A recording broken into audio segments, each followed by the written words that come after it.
when it punctures lungs or the neck or the skull. The second triad, the second part of the triad is the law.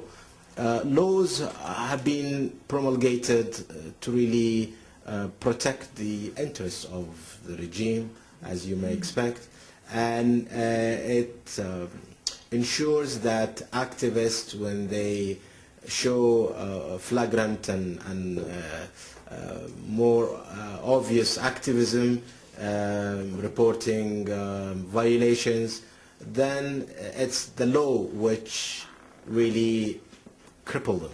When NGOs cooperate with international organizations, it's the law which penalize them.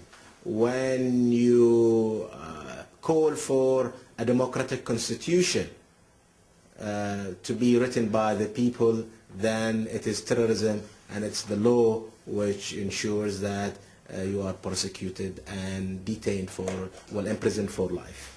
I've listed here the laws which have been used. Some goes back as to 1976, the Penal Code. Others go as recent as the counterterrorism and money laundering law. It's in 2006. This is one of the draconian laws which prosecute on intentions. Having a computer could be described as a means to support or insinuate terrorism. Violating laws could be attributed as terrorism. Calling for a constitution by the people, then it is terrorism, and so on. The third pillar is the judiciary system, and it has got two components: the public prosecution and the judiciary.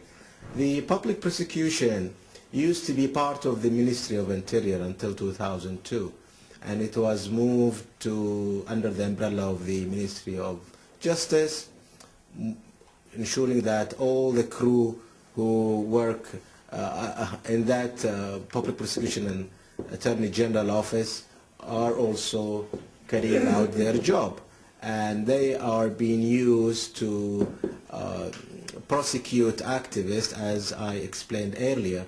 The Attorney General is the head of the legal affair and participated in the 90s prosecuting committees, Mr. Al-Buainain, as well as others. The prosecution compliant with is showing support to the security apparatus by trying to ignore torture, by depriving the detainee from calling a lawyer, by coercing and pressurizing the detainee to sign ready confessions prepared in a similar way to that obtained from the security department. Not only that, but in certain cases when the detainee refuses to sign, then he is threatened by the prosecutor himself that you sign or I allow for your return to where you belong, where you've been, and you will be ill-treated. Some go through that process. Others are just taken in the aisle of the public prosecution. Just nearby the public prosecution's office, they are beaten and brought back under the hear and the sight of the public prosecution.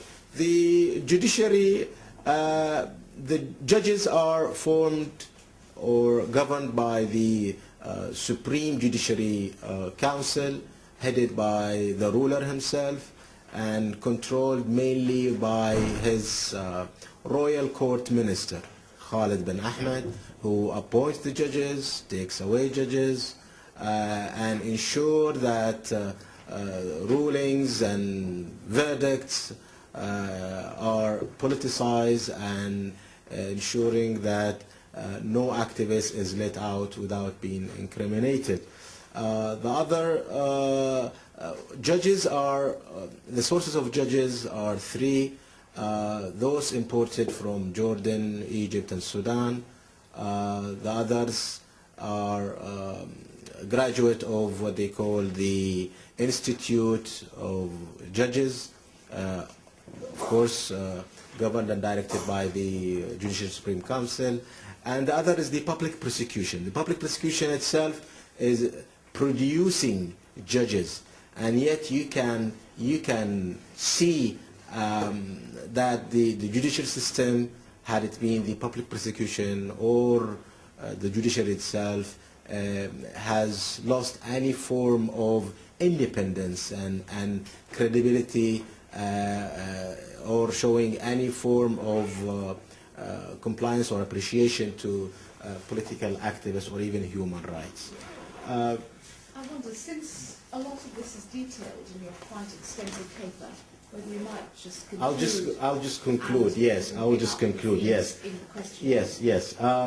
Torture is one of the means the security agencies extend its unquestioned privilege, as well as fuel social tensions at the expense of public affairs issues which citizens are suffering for. As a result, international organizations have started to interact with popular movements seeking maintenance and respect for human rights and democratization.